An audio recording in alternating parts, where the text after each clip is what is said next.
collaboration is got to be the most overused word in architecture right now. It's everywhere. Oh, yeah. And it's like every time you hear it, you just want to cringe. But it's not just isolated to like one thing. It's virtually everything. Let's create collaborative space. Let's, make sure this is more conducive to collaboration. Let's do collaborate. It's just like, oh my God, you're right.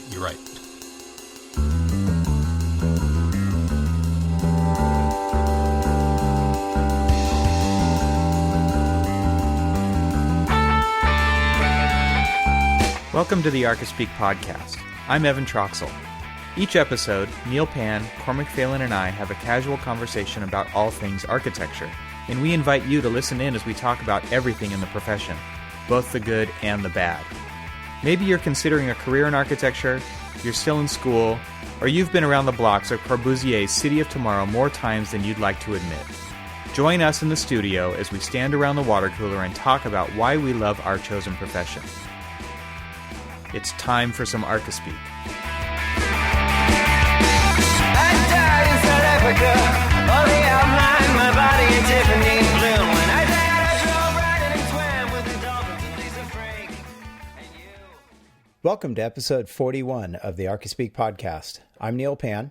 I'm Evan Troxel. And I'm Cormac Phelan. And to start us off this week, we're going to reach back an episode and give you a little update on our contest winner. And since I didn't... What was the contest? The contest was based on our last episode where we kind of geeked out a little bit and talked about our hobbies and talked about my comic book collection. And I thought it'd be kind of fun to have a little contest to see who could guess how many comic books I owned. And so what I did was I took a little screenshot, and we'll have it in the show notes, of my comic base statistics, and it shows the total number of comic books that I own. I think you meant comic book statistics. Probably, Pretty much. lifelong, infliction, I guess. Yeah.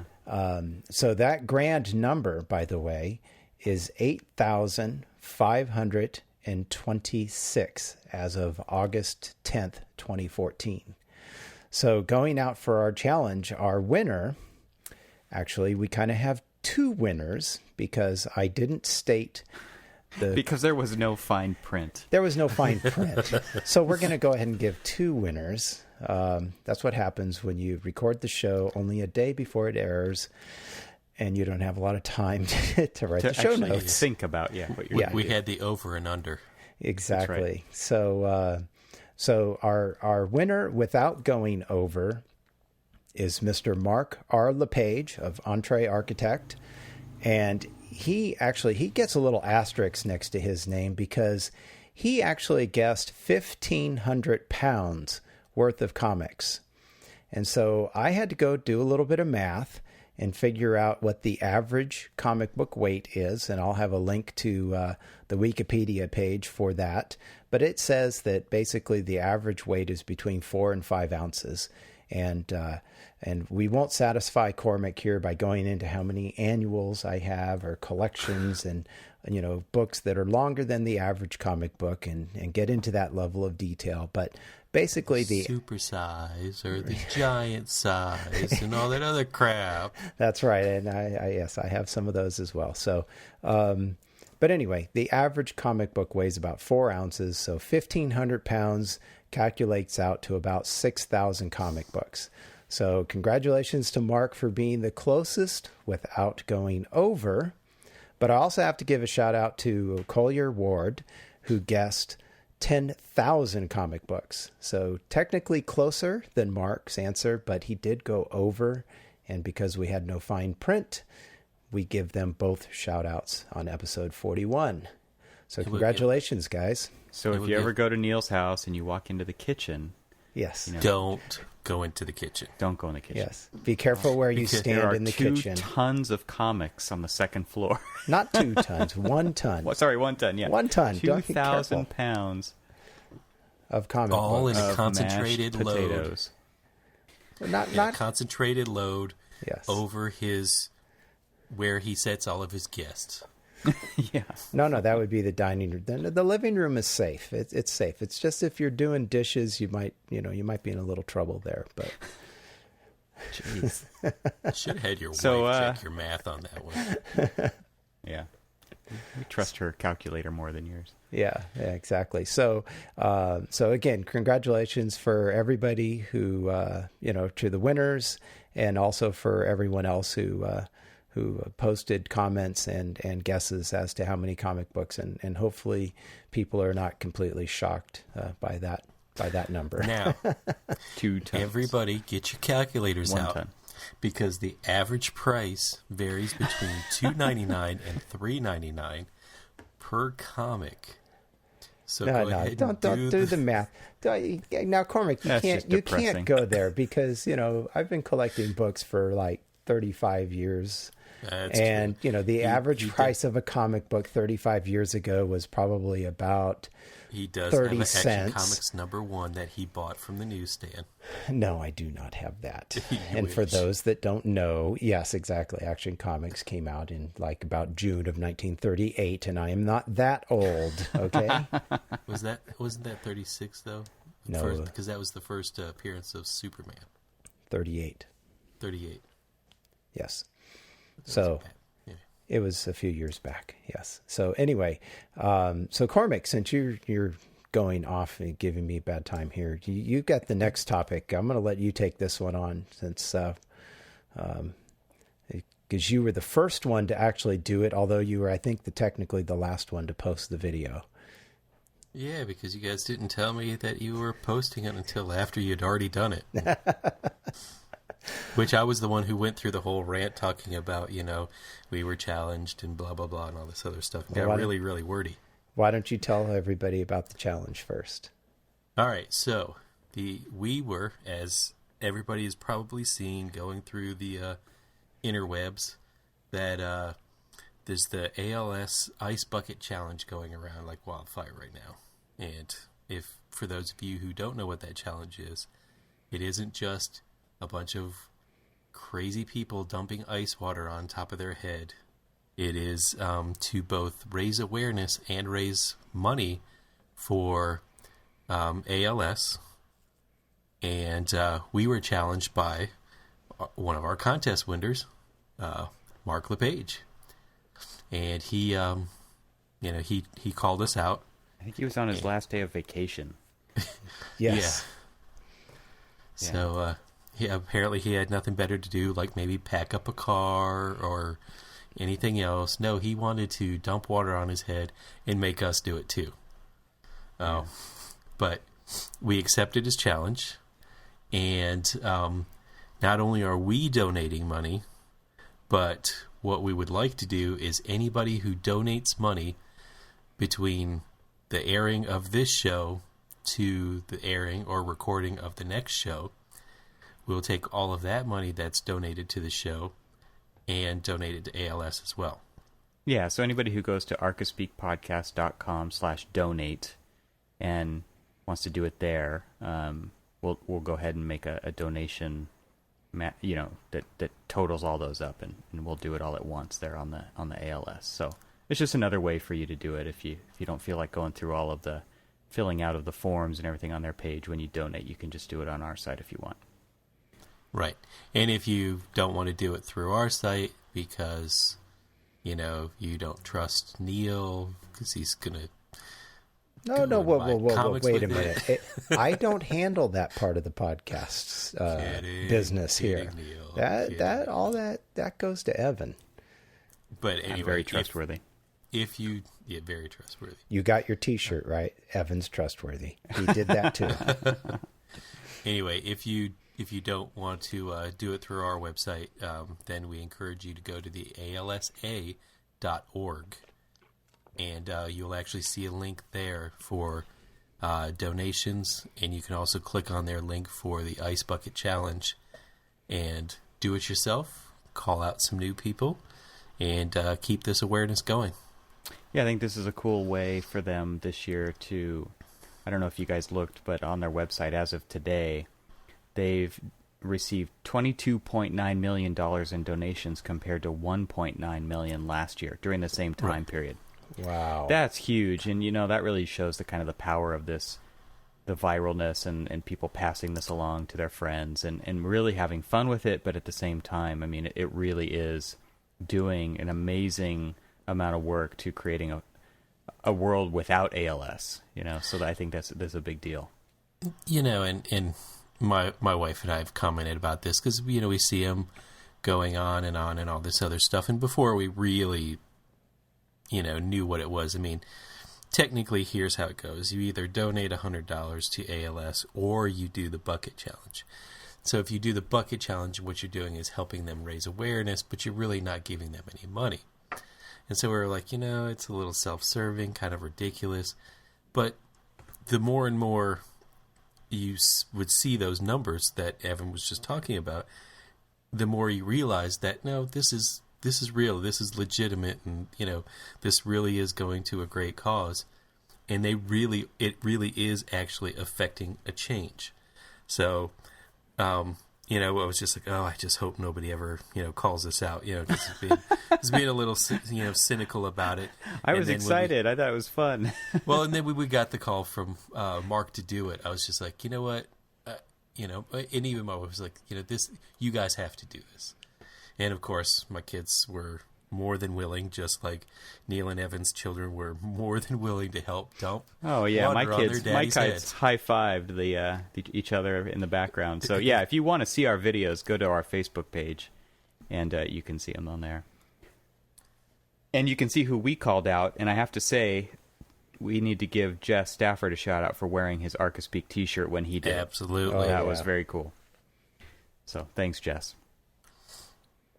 And anybody else who we called out, if you are a proud owner of an Archispeak T-shirt, do us a solid, wear it.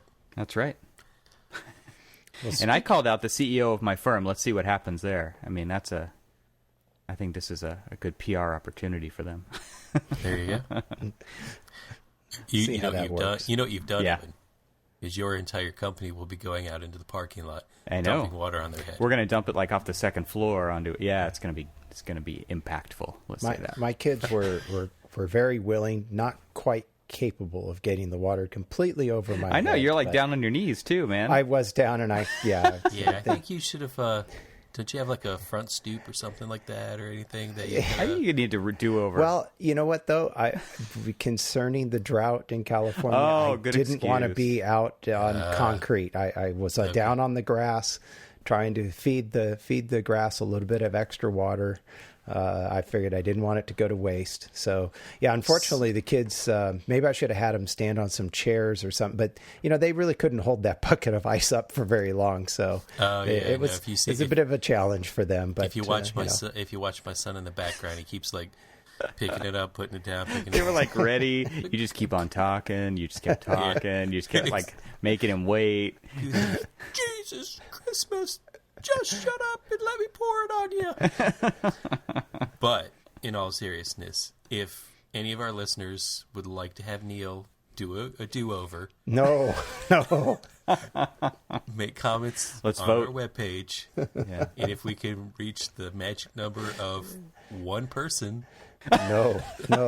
I think we need to have like a pretty high standard here. If we raise need 8,200 and something people to. Yes, exactly. No, 8,526. Then I'll do a do-over. That sounds like a good challenge. That's doable. That's a viral challenge right there. There it is. There's the viral challenge. Match the number of comic books that Neil has. Many likes on Facebook or Twitter or whichever one is closer to Neil's comic books, then I will gladly do a do-over. Yes, absolutely. Yeah, it's so hot out here. I don't think that I would complain about doing it again. It was like 97 today. So. Oh wow, it had kind of cooled off a little bit here, but it was still cold. I was so fidgeting because I was getting eaten up by mosquitoes. Oh, so lovely! I was just like, come on, hurry up! It's like, go ahead and pour it because Daddy's getting eaten up. All right. Well, speaking of being eaten up, nice, Evan. Why don't you introduce our topic for tonight? All right, we are talking about collaboration and consultants. And we've had a listener write in asking for our thoughts on working with engineers and other consultants. And let me just read what they wrote. Sometimes it seems with the right team, everything runs so smoothly and they take pride in their projects the same way we do. I think he's talking about consultants there. Other times, more often than not, it seems like they just don't care or just trying to get the job done, end up slowing down the project. We have a new saying in our office that working with consultants is literally like trying to herd cats. And, man, I've got some good stories just this week on this kind of stuff. So, yeah, I think this is a great topic. And so the purse word, collaboration, and everybody's favorite consultants. Let's do this. Well, start us off. What happened this week? Well, first, there is, I don't know how related these two words are. Sometimes they are, sometimes they're not, right? So collaboration is got to be the most overused word in architecture right now. It's everywhere. It's yeah. And it's like every time you hear it, you just want to cringe. But it's yeah. Go ahead. I was going to say, but it's not just isolated to like one thing. It's virtually everything. Oh, yeah. Let's create collaborative space. Let's, make sure this is more conducive to collaboration. Let's do collaborate. It's just like, God, yeah. You're right. We've got collaboration rooms in new schools. We've got collaborative work environments at work. We've got, you're totally right on. It is overused, overdone. And you can tell that when people say it, they don't know what they're talking about. And my definition of collaboration, well, I won't say what's my definition, but it's a verb. This is a thing you do. This is not something you just talk about. It's not a noun. It's the collaboration is a verb. And instead of talking about it, I'd rather see you do it. And I think the other part of collaboration that really is getting to me is that people seem to think that the more people on the team, the better. Oh my God! And like our job isn't hard enough to listen to what everybody has to say and try to distill that down into kind of the essence and a solution. But we all know, I think, that we actually need less people to actually get more work done.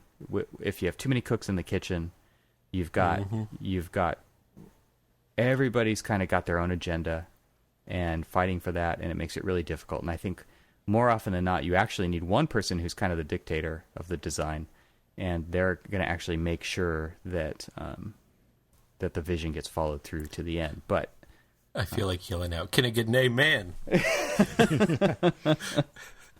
That's collaboration kind of in a nutshell to me. I think that there's a lot more. I mean, on the other hand, I have a really great exciting thing that we've been doing at work on the project that I've been working on, and we're already starting CDs on this project. It's just been a whirlwind over the past few weeks, and I've been taking time off of everything else so that I can do this. But we have this room, and we've locked ourselves in there. We've got all the walls to ourselves. We've got a projector. We've got computers. Everybody's hooked up, and we are face-to-face working on the project together. And when someone has a question, we address it right then. And everybody's on the same page, and it's working really well. And so in that aspect, collaboration has been amazing. But again, it's a limited, small, tight team. It is not anybody's invited. But of course, anybody can stop by and see what we're up to, and we can talk about the project. But it's not just kind of an open forum all the time either. So I have to say that I posted a picture on Instagram a couple of weeks ago about what I call the Revit War Room, and I'll take another picture before this episode goes live and post it so you can kind of see how it's changed over the last couple of weeks. But it's been a fantastic way to actually work, and people aren't off in their own little silos. We're all in one silo together, and we're totally kicking ass in this room. So in that regard, the collaborative work environment, even though I hate to say that, has been just amazing. So both the good and the bad of collaboration. What do you guys think? Well, if we want to talk more specific to, I guess, the comment that was made by one of the listeners, and he was, I guess, being more specific to how an architecture firm collaborates with all of their consultants, mechanical, electrical, plumbing, those kind of people. This is a multifaceted thing, topic for sure. I think we could we could take it in so many different directions, and but I think in this particular one, you've got in our particular office, what we tend to do is we mostly work with people that we've worked with in the past. Almost every one of our projects, consultant-wise, you mean? Consultant-wise, are all people that we know, we're comfortable with. We know what to expect from them. They know what to expect from us. Even if we're doing something, far-reaching design-wise, or something very, buttoned-down conservative. I mean, they know, depending on which project manager, what they're going to get from us. But they also know that we're going to take the leadership role, and that we will guide everybody together to make sure that everybody has all the proper information, that all of the meetings that we sit down for coordination and everything, all of those are all generated through us. So if the collaboration fails, it really actually kind of falls on us. It's our fault, because we're the ones who've taken that kind of leadership role. Now, you can have somebody who's kind of a weak link on the project that may not, we've had in the past where we had a fire protection engineer, and I think we went through 4 or 5 different project managers. And just like you were kind of hinting to earlier, throwing all of these, throwing too many bodies at it. The problem is that because we had so much turnover with this one particular engineer on somebody who knew what was going on with the project, we were always playing catch up with that particular discipline. And it was absolutely like herding cats. I mean, it was, I'd have to sit down every time there was a new project manager, kind of explain to them, okay, this is what the project is. This is what your predecessor did up until this point. This is what we need. And then every time they would change it over, I would have to keep saying, this is where you're at. This is what I need. Over and over and over again. Tough to take over. And it's, it was kind of rough. And then you get the point where, and again, you were hinting at this, when you're, like, say, my boss starts to feel a little bit panicky about, are they going to finish this project in time? Rather than just kind of letting it go, let it finish up and run its course, sometimes they pull the trigger and say, throw more bodies. Oh. And when you start doing that... Killing me. Exactly.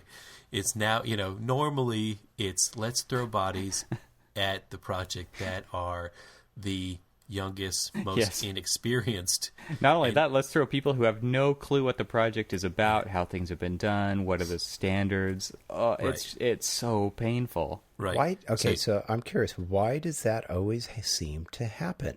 We all know it doesn't work, right? Yeah. Well, but what other options do you have? I mean, the project's due in 3 days. It's a tough situation to be in, but at the same time, like, it was improperly designed from the beginning as far as how much time it actually takes to get the work done. Yeah. It really, I'll say you're absolutely right. The collaborative effort, and I don't want to overuse that word. Well, it has to begin at the beginning. So in other words, it's failed right from the start. It's designed to fail, not on purpose. Right. Yes. But it's totally. The person who's creating that work plan for it to happen is usually disconnected from actually doing the work. Right. There are people who manage people who do the work, and they fail to ask people how long they think it's going to take to do the work. They just write the number down. Or when they did it, the way, back when they were a project manager or something, they didn't have Revit. They didn't have some of the tools that we have now. So that's what I mean by disconnected. Little bit of work, let's just talk about, like, let's say 20% of the work in DD, 20% of the work, or SDs, like 10 to 15, 20% in DD, and then the rest of it, effort-wise, is in CDs. Right. Well, It's kind of now flipped. it's a lot. It's more front end loaded with Revit, because you're building the model. You're trying to get all of that stuff. It forces you to make decisions very early. It does. It does. And I don't think that, especially with some of our clients, they're not ready for it. Their billing department is not ready for it, because normally they're used to only, say it, they've geared the way that they work. Okay, if they get their funding, well, we're going to fund it through design, but not construction documents in this fiscal year. And we know that it's only like 35% of the overall project. Well, the problem is that we're probably throwing around 70% of the overall project in that first 35% that they're willing to pay us. So, you're getting into an area right now where they're not fully understanding the way that BIM works, but they're still wanting us to stay in the old way of billing. When we're doing more work up front, they still want to pay us the least amount of work up front. So then you're upside down on your time card, right? Because you're billing, in air quotes, more hours to the project than you should be. Yeah. Too early, right? Yes. Yeah. And tell me how that makes sense as a salaried employee. How have I worked too many hours on this project? Right. Literally, just think about that. It's impossible. Well, I think that there needs to be, there's that whole, we've started to embrace BIM. We've started to embrace the way that, and in fact, in many cases, especially in clients that, both you and I, Evan, work with, they're requiring BIM. They may not know what to do with BIM. No, they just require it because someone told them to. Yeah. Exactly. Like, honestly, I really wish that this last project that was, more historically bent, I honestly wish that I would have done it in CAD. Because there was too many things that had to be created in BIM that weren't, part of the out-of-the-box package. Yeah, you'll never get that money back, right? And we spent so much time doing 117-year-old double-hung windows. Yeah. Spending a lot of time detailing things out. The coining in the brick, trying to figure out how the coining in the brick worked, how the water table, the cast-in-place concrete water table, how that was, how that worked with the whole thing, and all these different facets and faces of the facade, and we were just having to work it out. It's not that we couldn't do it; we had to spend a lot of time doing that up front.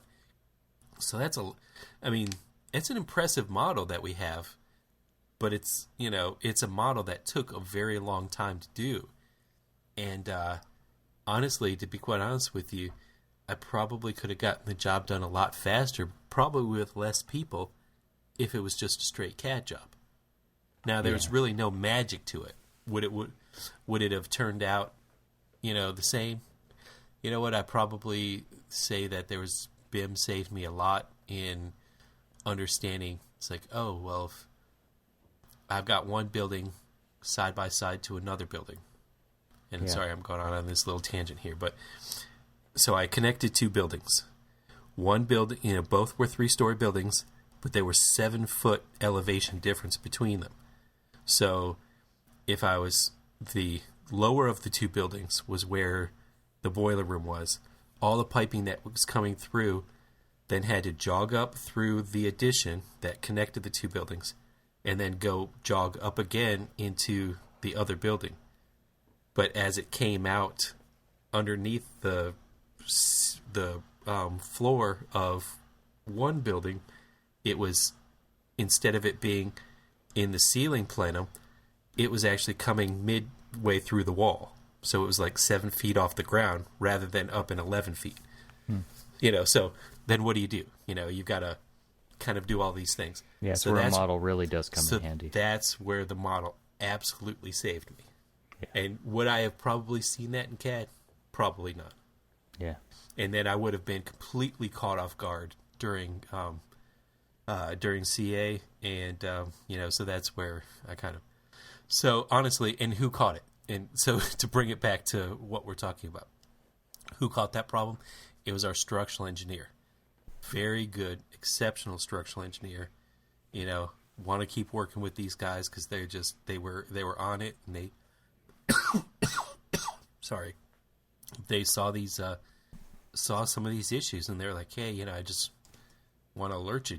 Did you know that this was what was going on? And we're going to have to put a big, huge hole in this wall.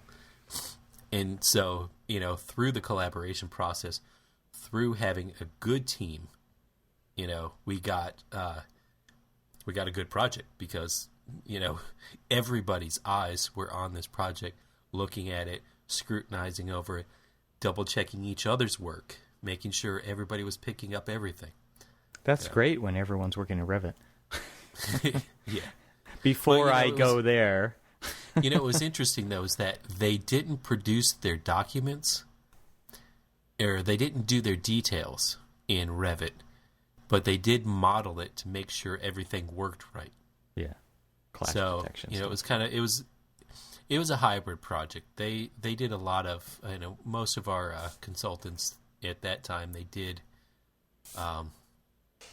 they did all of their work in CAD. And, let me ask you, have you recognized that in some of our consultants, they'll actually ask for more money to do a BIM project rather than a CAD project? Oh, totally. It's ridiculous at this day and age. Which is hilarious because, not only is it the more preferred delivery method, but it actually, to me, if you've got trained people, it's going to reduce problems. It's going to reduce the headaches during the whole process, not increase them, which is normally what happens in CAD. Yeah. Well, before I get into my horror story, so Neil's got a completely different take on this, I'm sure, because he is a sole proprietor. So, Neil? Well, I don't know if I necessarily have a different take, but, just like you guys, you like to work with the same sorts of consultants if you can. No. I want to work with good consultants. Okay. The same doesn't really matter to me. Well, yes, let me rephrase that. I mean, when you have a good consultant, you want to keep working with that consultant. And so you tend to, find ones that the challenge, I think, for me has been really going from one part of the industry where you have consultants, from my previous work experience being mostly in production housing, and there's engineers and other consultants that kind of do those types of projects. And then now becoming a sole proprietor, those same consultants and engineers, they don't do the kind of smaller jobs that I'm doing now. And they're completely inappropriate. They just don't do that type of work. It's kind of like having a, mechanical engineer for your school projects trying to do, mechanical layout for a house, right? I mean, it's just, they're not a good fit. Yeah. They're not a good fit. And so the challenge for me has been really finding the right consultants to work with that do this type of work, or the type of work that I'm doing now, which is more in the custom home and remodel sort of arena.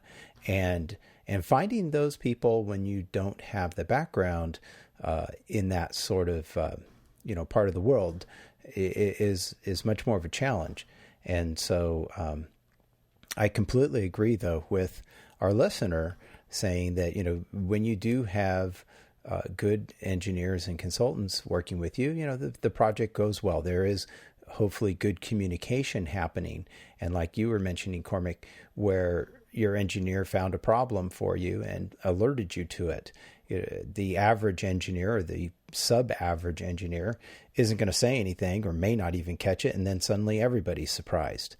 But having that team attitude amongst your consultants to get a project done is very helpful. I'm currently working on a fairly large remodel, consulting with another firm on it, and it's it's been a challenge in that there's like about 10 different consultants on this project, and all very valid. I mean, we have a pool consultant, we have a solar consultant, we have mechanical, we have electrical, and a number, civil, and all these different people that you have to have for this project. But it almost becomes a full-time job keeping up with all of these different people. Because they're all want question. The electrical engineer needs something from the mechanical, and the mechanical needs something from the electrical, and the electrical needs something from the solar, and it's just they're all coming through you because they won't talk to each other. And in this case, we have some of the consultants we normally use in this office, and so we know them, they know us. But then there's some other consultants that are coming through the client. And so they don't know us, they don't know our team.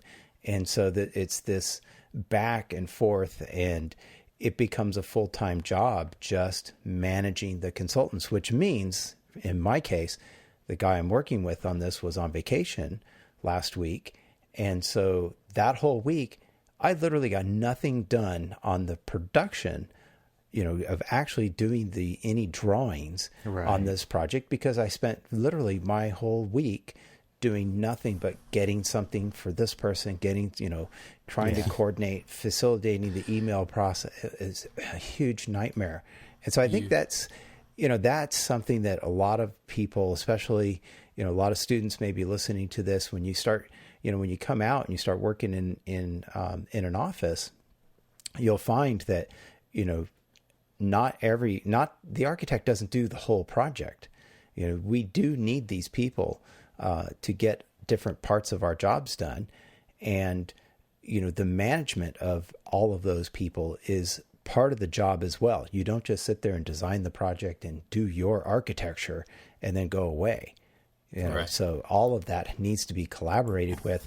And I think, as our listener mentioned, it's like herding cats. It sort of is like herding cats, because they only want to know certain information and they don't care about anything else. And so it's a big challenge, and one I think you guys see on a much larger scale than I do when I'm doing smaller projects. Well, you just explained my entire job. I literally spend most days, maybe in a week, 10% of it's actually doing either anything production related, like actual drawing or redlining or something like that. Once we get out of the design phase, once we get into once we get past the DD phase and we're now into CDs, it's literally all... Yeah, it's all coordination. It's phone calls, it's meetings, it's you name it, it's everything. Yeah. And which is interesting because you said that about the students who are listening. First time I took, we had a new employee. She was fresh out of school. They put her on my team, and I like to take all of the more recent graduates and take them out into the field because I want them to see what they're drawing. This line that you're putting in the computer, well, that beam right there is that line. And you got to kind of understand the correlation between the two. So, I'd like to take them out into the field a lot. And so we went through a progress meeting, talking and all this other stuff. I'm, for more or less, kind of running the meeting and everything else. And as we were leaving, they were like, wow, I didn't realize how much management was in it. Well, that's essentially, even with the design phase, that's essentially what we do, right? It's management of some way, thing, or form. It's management of the design, management of the people, management of the, your consultants and engineers and contractors and everybody else, client, it's management of everything. Yeah. Which is the collaboration. All right, so let's take a minute out of the show here to talk about our sponsor for this episode, and that is Architect Exam Prep. And our friend David Doucette over at architectexamprep.com has a study guide for those of you who are studying to pass the NCARB AREs, with the Architects Registration Exams. And, the truth of the matter is, and one of the reasons we do this podcast is because we care a lot about our profession. And we need great people to become licensed architects so that we can take this profession where we want it to go. And that's something that I've been working on really hard over the last couple of years. And one of the things that helps you get to that point is to get these exams out of the way. And David created some really amazing study materials. They're study guides for almost every exam. So what you need to do is head over to archispeakpodcast.com/ARE. And on that page, you can visit the link, get a little bit more info about Architect Exam Prep, and every sale that David makes through that link on our webpage, a little bit of that goes back to Archispeak. So you can not only help support the show, but you can also get a leg up on studying for your exams.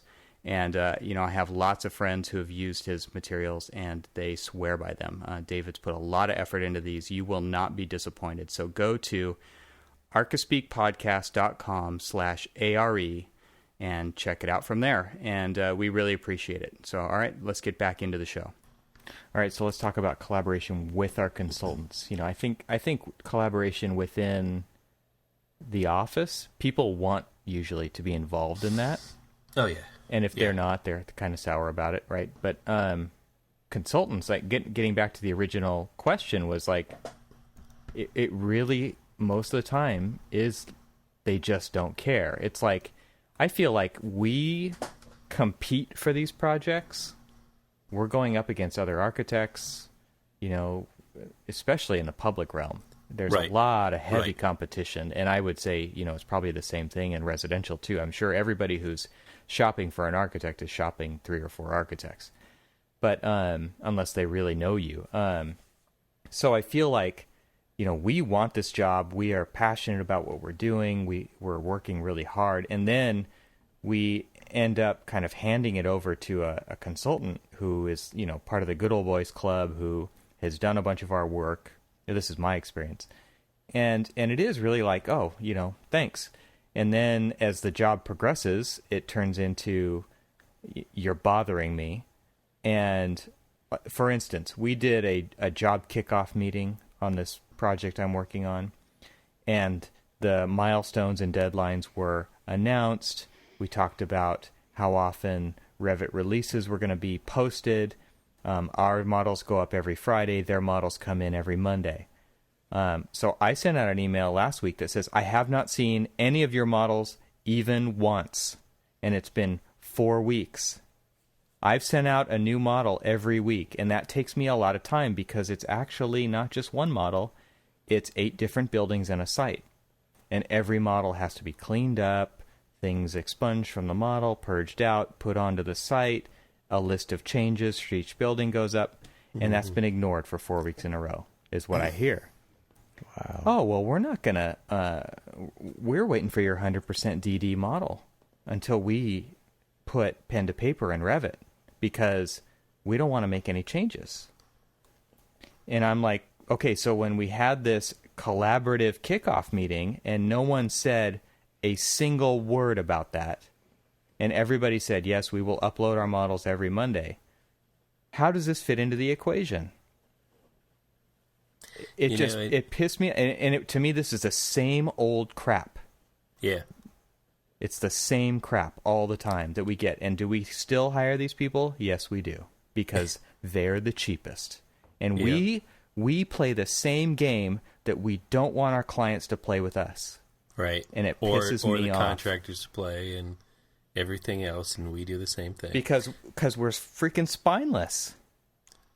No, well, we've got that, but we also have, especially, you guys and us doing public work, buildings, school buildings, things like that, that they literally are, not only are they, when they go to contractors, they're looking for the low bidder, they're also looking for the low bid on architects. Oh, of course. Okay, well, If and to you accomplish don't- that, you need the low bid on the consultants. Right. So you need to lowball the consultants, and then you say, well, maybe we don't need that or that or that. You know or what I that. call this? This is the race to the bottom. Yeah. I Where does that lead? It leads to going bankrupt. I'm currently pulling together an additional services proposal to send off to our client, and as they come in, I'm looking at them and I'm like, I don't know if totaling it all up, and I'm like, I don't think the client's going to really go for that. And then I have to turn around and lowball, try to squeeze a little bit more out of the consultants to get to a magic number because we're informed that any money that you ask additional is coming out of the construction budget. Yeah. And this is the project that I keep talking about, that And you we know have what? to keep pulling money out of the project. And so again, this leads to, like today, I get a call from my electrical. He's talking to me about plumbing for some reason. I don't know why. I mean, they are the same firm who's doing plumbing, but he's not the plumbing engineer. And he's like, did you guys move the sinks in the classrooms to the other side of the counter? Yeah, we did. And to me, this isn't a problem because they haven't started their Revit model, right? Right. Even if it was, not a big deal. Like, we go through some insanely, incredibly huge changes from week to week based on client and consultant input. Oh, yeah. That's part of the job. So you know what he tells me? He's like, wow, it's a really good thing we didn't start this in Revit before, because this would have been a huge change. And I'm like, really? To move a sink over? Oh, yeah, this would have been a huge change. And I'm thinking, again, I have to think, this guy has no clue what it takes to actually do the work, because I know. I actually build these Revit models, guys. I know what it takes to do this, and that is incredibly simple, and you can't bullshit me like that. And what's even worse about that is even up through, and I don't know about your MEP guys, but even up through, like, say, 50% CDs, they're still doing single line. Single line, yep. And you're like, are you kidding me? How can I coordinate anything? Right. How do you wait until 50% CDs until I can actually start coordinating anything? And say you're supposed to, which was what my blood started to boil when you were talking about, well, we're not going to, we're not going to do anything until 100% DDs, until we get your 100%. Well, the whole point of me doing this DD process is for me to flush out what major items I need to include into this, because I also need to. So now you're telling me, because of your single line drawings have now miraculously at 50% started to pop up and become real ductwork. And now I have 36-inch wide duct going down my corridors that don't fit into this existing building. Now I need to build bulkheads. Well, my DD estimate didn't have, Bulkheads, a whole 270,000 square feet of bulkheads in them, because now I have to do this, or, we came up with a really interesting solution in one project, and thankfully, and we'll go to the good side of the collaboration, where let's make this positive. yeah, where we had a really good engineering company that worked with us through design development, because here we are adding, doing the bulk of the renovation was, major systemics, completely ripping out all of their old HVAC, what little they actually had, and coming in and putting in, a new modern system. So we've got ductwork where they would normally never have ductwork. Well, because these are old 1960s buildings, we don't have a floor-to-ceiling height that is conducive to running the ductwork above the ceiling, unless we want like 6'5" ceilings. What's wrong with that? So in an elementary school, that's fine. And Yeah, right. It is an elementary school. Tall kids don't apply. But so what we ended up doing was, I had proposed, well, what if we basically, because Let's Pompidou Center this thing. well, it was in a way, you say that, but in a way, that's kind of what we did. Well, it's a post and beam, it's basically columns and beams and then all of the walls and the windows and stuff are basically just infill. So I said, okay, we've got columns and beams on either side of the corridor. What if we basically rip the roof off of the corridor, the full length, and we build the doghouse on top of the corridor and run everything above the old structure rather than below the old structure?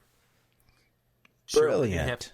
We're going to have to pipe down and drop some bulkheads to get underneath the duct. The bottom of the beam was at like 9'2", and so with the duct, I had to have certain areas where I ended up turning it into a design feature, but took the ductwork and went underneath, and the ceiling was at 8 feet. Everywhere else it was at 9 feet, and it was nice and comfortable and worked. But then so we put everything on top. But that was because of a collaboration between the architect and the engineers. If I would have had to have waited to get any input from them till DD, I mean, literally would have had to have redesigned the entire building. Right. To get that ductwork to actually work. So, whereas you were talking about a horror story, I actually... Oh, there are some positives, yeah. Yeah. And it all really depends on, the type of teams, and we've said it early on, it's the type of expectations you set early on in the project. Sometimes... do you ever... Sorry, go ahead, Neil. I was just going to say, sometimes even though you set an expectation, things still fall down. I had a situation where a structural engineer, I told him the deadline. We got it's no problem. And then, this guy's going to be on vacation that week. Okay, with the engineer working on the project. Oh, well, that's not a problem. So-and-so knows he'll have the drawings sent out. You'll get them on this day. Okay, great. So I, check again. Everything's fine. Okay, great. So that morning, I'm waiting for my drawings. No drawings. Love it when they don't. They either let you know the day before or the day of that they're not going to make the deadline. Oh no. This was, well, like I said, the one guy left on vacation, so the other guy's supposed to pick up the ball and make sure I get the drawings right. So, that day, no drawings. Call him up. Where's my drawings? Oh, let me check on that. Oh no, sorry, blew it. Didn't go out. I'll have to send those out. Oh, it's too late now today. You won't get them tomorrow because it's too late today. You won't get them till the next day. So 2 days go by. Well, now suddenly I look like a fool because I'm telling my client, okay, I've got the engineering coming in on, let's just say Monday. You'll have your drawings. They'll be submitted Monday afternoon. Now it's not Monday afternoon, but it's Wednesday before I can submit. And oh, by the way, it's your fault. Yep. The deadline at the city for a particular, I forget what it was, was Tuesday or something, and so now suddenly I'm the day after, and it just turned into a nightmare. And who is to blame? Who's the client looking at in this case? Me.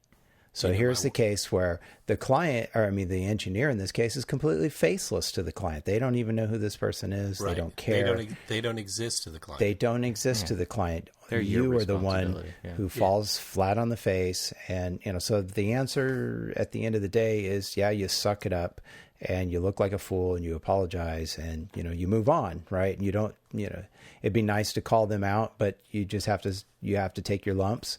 Say, I apologize. This didn't work out. We had some snafus. It's going to be a little late, but the resolution to that is, I didn't use that engineer ever again.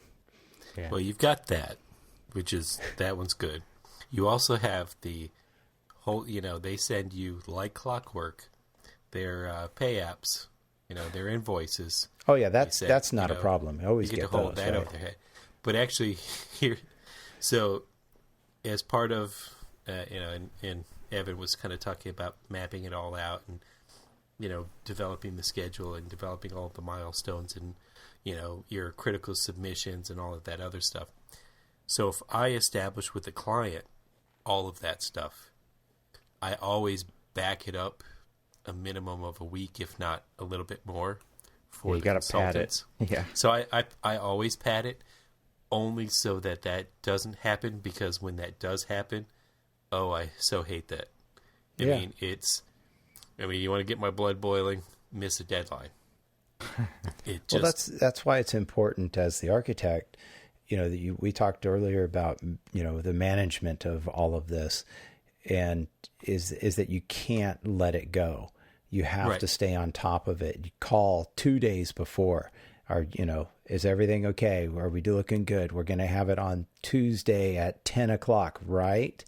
And then you call the day before, tomorrow morning, 10 o'clock, right? You just have to keep doing that. But that goes back to what we were talked about earlier, where it becomes a full-time job. Oh, yeah. And you're a babysitter for all of these people. And as our listener first said at this top of the show, it's like herding cats. You have to stay on top of these people because, and to their credit, I mean, to give them some credit, your job is not the only one they're likely working on, right? I mean, they're working on a half dozen or more different projects as well. And so the squeaky wheel gets the grease here. So be the squeaky wheel. So be the squeaky. I guess that's what I'm saying, is that, you got to be the squeaky wheel. Your job has to be the most important. Well, whether it is or not, you have to make sure that your job is getting the attention that it needs, so that it stays on time. Because if you don't do that, it'll fall by the wayside for them. And then, especially, when I worked for a larger production housing firm, architectural firm, we had, and you guys probably have this too, and those of you in the industry will probably, your firm has, what they call their A clients, their B clients, and maybe C clients. And I'm sure consultants have the same thing for architects. He's an A architect, he's a B architect, and a C architect, right? Well, the C architect is the guy that, architect. No, yeah, no, not that. I didn't say that. But that's the architect who probably gives them one project a year, or something like that. And the B architect is giving them, more jobs. And that A architect is, hey, he calls, you take his call. They're giving us, they're 50% of our annual revenue comes from these people. So, those are the guys you need to hop on. Well, if you're that, unfortunate C architect in this case, who's not going to get the full attention, you have to try and do what you can to get that attention from your consultants. And that means staying on top of them, communicating with them. And really, you can't assume that your project is their most important one. And so, you really can't ever assume these types of things, and you have to stay on top of it. And over time, as you develop a better relationship with your consultants, you'll get to know them, you'll know what they're doing, and everybody becomes more of a team, right? Because you're all working together more on a consistent basis. Yeah, but don't stand up for their BS. Fire them. Get a new consultant. I mean, show them that their work is not standing up, and get someone in there who's going to. It's not worth it to just keep bending and bending and bending until it finally breaks, and give them another chance and give them another chance. It only seems to get worse. Oh yeah, because your work is going to suffer from their poor work. Yeah. When you're walking through a building and you're just like, oh, I didn't realize that was there. Yeah. Oh man. You're just totally. Or really conservative. You're going to trying to do something really elegant, and they're being really conservative. And again, you don't catch that. Right. That beam or that column that's oversized, and you wanted it to be thin, and it's like, oh, what were they? Come on, we should have pushed that one a little further. Oh, you got that RFI today too? Yeah. Because I did. Jeez. So, yeah, bringing it back to kind of the positive side of the collaboration again, I just want to, something that we should probably talk about real quick here is kind of the digital age of collaboration.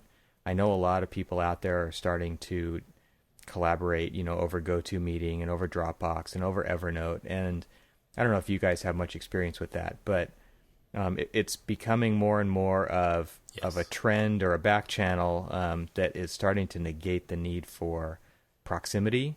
And so I think being able to work with engineers who aren't near you, or any kind of consultant, is becoming more and more of a possibility. So you guys have any tips or experience with that kind of thing? I do that quite a bit, actually. My structural engineer that I use on all of my remodels and things like that. I mean, he lives in the Bay Area here, in the San Francisco Bay Area, but I mean, he's probably a 45-minute drive from where I'm at, and we actually never meet for any of our projects physically. Yeah, we collaborate over the phone. Define meet. Yeah, yeah, exactly. But we still go a little more old school. At least, I mean, we're collaborating over the phone and through emails as far as sending files back and forth and collaborating. But we do that. We do that quite a bit. We're not necessarily doing any sort of go-to-meeting type activities. Although when I first started, I didn't really do any CAD work because I hadn't done it in many years, and I was using a friend of mine who lived in Florida. And that was sort of a little different. It wasn't a collaboration with, he was a consultant of mine.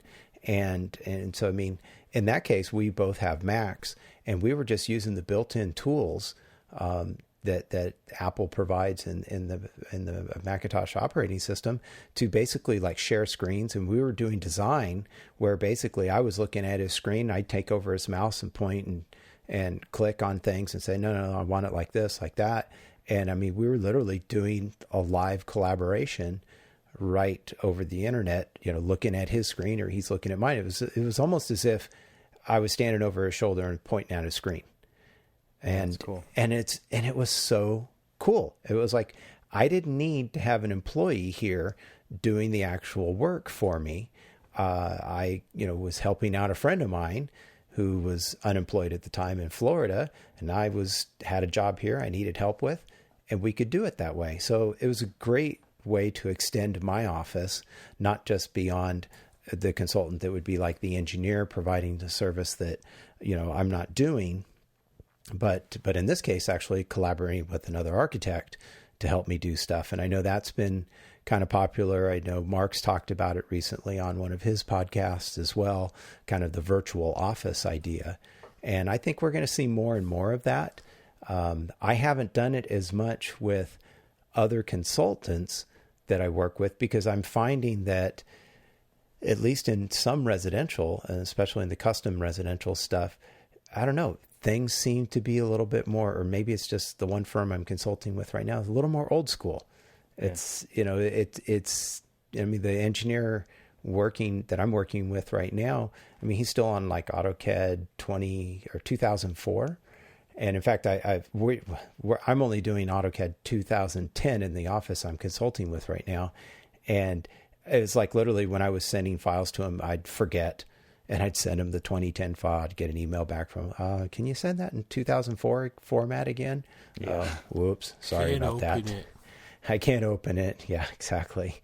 So, so there's all kinds of things like that. You mentioned Evernote. I'm working on this one project in this firm, and I'm taking notes. I'm using Evernote for that. And then I'm actually sharing that notebook with a coworker in the office, because while he was on vacation, he could keep up with the meeting notes. And I mentioned earlier, we have a whole bunch of consultants on this project. And as they've been tied down, we got bids and we selected different consultants. As I basically created a list of consultants, and that's in Evernote, and that's shared with him. So we all have access to that information. Their office doesn't have kind of a common database of contacts and, project type data that everyone can access. So in this case, we're actually using Evernote to kind of do that. Yeah, and you could do that with tags, and you can have business cards and all kinds of stuff in there. Exactly. And we're not taking it that far yet, but at least for note taking and who's working on the project, who's doing what, we're using it just, kind of dipping our toes into the water a little bit with that. So that's something that we're working on, or working with, or rather I'm working with, just to find it easy. I use Evernote for every project like that, where I keep all the consultants' cards in there. I'll use my phone and take a photo of their card, and Evernote automatically recognizes it and adds them as a contact. And I just keep that in the project directory, so that, in Evernote, so that everything that I keep is shared with my team, and it's in there. So if you need to find whoever the structural is, or whoever the metal panel consultant is, or it doesn't matter. Now, you go in there and you just do a search, metal panel, right, and it pops them up, and call Brad. Here's his phone number. But I got a question for you then. Is that something you are doing on your own as you manage your projects, or is that like a company-wide? No, it's me, because there's 4 people working on my project. It's not 200 people in the company. Right. So right. I think and I just put some links into the show notes for collaboration tools. There are definitely some, if you want to get out of the bombardment of email and you want to make it project specific, I think you probably want to get away from email, and you want to get into something like a shared notebook in Evernote, or you want to look at some of the links that I put in there for Slack is a new one. It looks really cool for, kind of archiving of messaging and email and project files and all kinds of stuff. There's Igloo, there's GoToMeeting. We use GoToMeeting all the time for doing screen sharing meetings, and it's fantastic. And then there's Basecamp. There's so many out there, and you got to find the one that works well for you. But I think that, the proliferation of these tools is really showing everyone that there are better ways to work, and it goes beyond file sharing. Right. And it goes way beyond FTP. Like FTP no one's ever liked FTP, and there's no reason to still be using it. I mean, we use the crappy SharePoint, but at least there it's project specific, right? Which is a big deal. So all of our consultants upload their PDFs and their CAD files and their Revit models there every week. We upload ours, and everything's in one place. There's never an excuse of why you can't find something that way. Yeah, we use a database, basically just a project management tool called Newforma. Everybody on the team uses it, including all the consultants. Everybody's, can share. Anytime I set a meeting, I set it up through Newforma. It links to my Outlook. It automatically sends, these updates and reminders and everything else to all the consultants. And it's just a good tool to be able to share. You can do other things like, we do the GoToMeeting and stuff like that, but, that one's specifically for architecture. Yeah, but I will say this, that even though there are a lot of good tools out there for file sharing, for, doing meetings and all of that other stuff, what we always do is, especially when we're in the heat of both DDs and CDs, is every 2 weeks, project meeting, everybody's in the same room, face to face, because in complex projects, you just gotta. Yeah, I agree. To me, you have to be there brainstorming. Some people are going to be sitting in there thinking, I really, shouldn't be here. I don't know why I'm here. I should be, back in the office or whatever. But you know what? That one thing that one person says that, everybody's on the same sheet. Everybody knows the same thing as everybody else. But that one thing that one person asks that, say, a structural engineer needs to do something that's going to affect the civil engineer. It's a good thing that civil engineer was in that meeting, because sitting right there. Yeah. Yeah. So, yep. As much as I do believe in all of the tools, because trust me, all of these tools do make, my life and my management life and all of the miscellaneous things, like, all the great tools for taking field notes and, site photos and punch lists and all this other stuff that are just like these mundane things that, or what we think are mundane things. That end up sucking your day away. Right. Are things that, like when I walk around and I type in whatever I need to rather than writing it down, if I just go that, couple extra minutes and type it in, take the photograph, all with, on my iPad, and I'm using, my punch list app, it automatically goes back to the Office database as long as I've got a connection. It goes back to the Office database. When I get back to the Office database, They're already working on it. Yeah. I say, generate report. And it generates a report. It puts in all of the photographs. It puts in all of the markups that I've done. Everything's compiled together. And then all I have to do is hit, email report. Yeah. And that's all. Sends it on the way. Is that all in new out of New Forma you mentioned? That's all in New Forma for us. We'll have a link in the show notes to all these different ones. It's a great tool.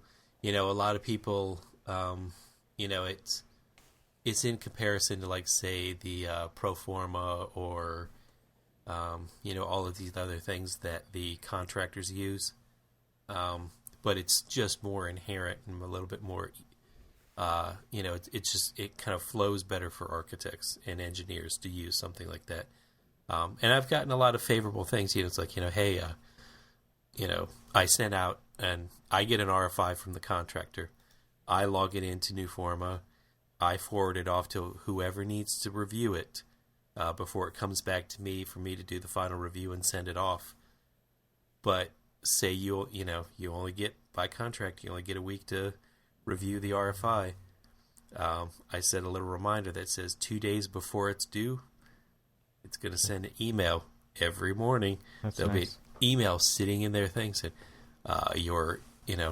this this RFI is due. And then if it goes past due, then I have it set where it sends 2 emails a day, to keep reminding them, hey, you got to get this. Squeaky wheel. And exactly. Goes back to the squeaky wheel. 9 times out of 10, they'll be like, hey, I keep getting this email about this RFI. I was like, well, did you answer the RFI? No. Well, when you answer the RFI, the emails will stop. So you want them to stop? You answer that RFI. Cormac, that just brings to mind a couple of things. But the first one is that in dealing with one of my former jobs working for a developer as a project manager and forward planner was to deal with cities. And I'm sure you guys can sympathize with this, dealing with school boards and school districts and things like that. But in dealing with the planning staff and different aspects of the different jurisdictions I've worked in, they're notoriously very busy. They have lots of different things to do, and when you're trying to develop a project and get through the final, map stage and improvement plans and different aspects like that, it's really hard to get answers. And so one of the tricks that I would always do, and this kind of goes, a little bit to what you were just saying about the emails, is I'll call them and usually have to leave a message and say, looking for, whatever the message is, and then let it, look forward to getting your call back or whatever. And then, if they don't call back in a day or two, or depending on when I need the information, I'll call them again and I'll leave another message and say, basically end the message with, I will call you tomorrow morning, and just tell them that. And then usually we'll prompt a call back. I'll get a call back because they know I'm telling them, I will call you tomorrow if I do not get this answer. And then if I really need the answer, if they're really ignoring me, I'll call them in the morning and I'll say, I'm going to call you back after lunch today. And then after lunch, I'll call back. If I have to leave another message, I'll call you back tomorrow morning. And essentially, it's the email thing that you just said, but I'm doing it, verbally, because these guys sometimes don't respond to any emails either. So if you call and you tell them you're calling them again, I guarantee you 10 times out of 10, you'll get that call back. They will call you back. And so that's a little trick that I picked up when I was having to deal with people that notoriously didn't want to call you back, because the difference is that when you have consultants that are working for you or with you on a project, they're motivated to at least respond to you, to collaborate with you when you're and to meet your deadline, right? I mean, because they're going to get paid, you're going to get paid, everybody's happy. When you're dealing with public agencies, there's no motivation on their side. I mean, they don't work for you. I had a boss once tell me, everybody who worked for him, or everybody who worked on his projects, he was in land development, they all worked for him. He said, jump. They all said, how high? We'll get out there. We'll grade this thing. We'll do, whatever it was. They all worked for him. And so he'd look at me as as forward planner and say, Neil, why haven't you got a response from the city on this? Why can't you get this through the city in a week or 2 days? Why do you have to, why can't you get these people to jump? And it was like, my response was, they don't work for me. And they're not paid by me. They're not paid by our clients. And so it's much harder. So that was kind of a method I developed. And, I'm not the first person to actually think of this, I'm sure. It was just to tell them, I'm going to call you back. And this is when I'll call you back, unless I get a response prior to that. So anyway, that's a little tiny side note. But back to what you were talking about the Nuforma information. That sounds really cool. And another tool that I've used in the past for more inner office, and it also deals with financial side of it as well, is Archispeak, which is another program similar to what you were talking about with Nuforma, where everything kind of can collaborate together, and it also takes you the next step to dealing with your financial management as well on the project. So that's another tool. We'll have a link in the show notes for people to check out if they're interested in that. It kind of takes it takes Evernote, what you were saying, Evan, about Evernote and sharing the contacts of people involved in a project. You can actually, through this program, it'll do that for you. You can assign, your existing contacts that are in your main database to a particular job. So if you look up the project notes on a job, it'll tell you who all the consultants were, and give you their contract information, and files, financial reports. It's very cool. It does a lot of different things. I've had an opportunity. That's for architecture, right? And that's really for architect. I mean, it was created by an architect, right? For his own firm at the time, and yeah, well, that guy maybe needs to be shot, but from someone who doesn't use it. Yes, exactly. Yeah, sorry, but anyway. Another tip that I would just bring up real quick in closing, maybe, and I think most people know to do this, but because we were talking a little bit about this before the show with Cormac and his archiving of every email ever. Any phone call that you have, always memorialize it afterward in an email. Yeah. Because a lot of, you need to go back and find what was said regarding this and that, and a lot of those things happen over the phone. And so it makes a lot of sense to just say, okay, here's a follow-up email. I'm just memorializing what we agreed to and discussed over the phone. These 3 bullet points. If you have any comments, please reply. And that's it. And then you have something that's searchable at some point, and that really has saved us a lot of times. And I know this is exactly what you were talking about before, Cormac, where people come back later and say, we would have never said that. And then you say, well, check your inbox because you did. And, yeah. And it really does settle disputes quickly. And if somebody just said, well, I would have never said that, and it was just a phone call, you're kind of screwed. So right, yeah, because then you always, when you do that email, you say, please let me know if I've misunderstood, the intent or this, that, or the other, just so that, you've made the statement, this is what I understand the issue to be. If if I've misrepresented what you said, or if or if you have a different, direction, please let me know. Otherwise, that's it. That's the last thing. That's the direction to go with, and they're either by their silence or their acknowledgement, yes, exactly. They're letting you, you're moving forward. Good little tip there. That's a pro tip. So if anybody is misinterpreting anything we said on the show tonight, please make sure you respond in the comments to the show notes. If you're misinterpreting, you're wrong. And if you've misinterpreted everything that we've said, let us know. Exactly. All right, guys. I think that's a wrap. Yep. Hey, don't forget to check out the Facebook page for the ALS videos and to donate at archispeakpodcast.com/donate. And any donation that comes in between now and our next recording is going to go toward ALS in the name of the Archispeak podcast and all of our listeners. Yep. Thank you in advance for donating, and thanks again for listening. All right. See you next time. Good night. Good night.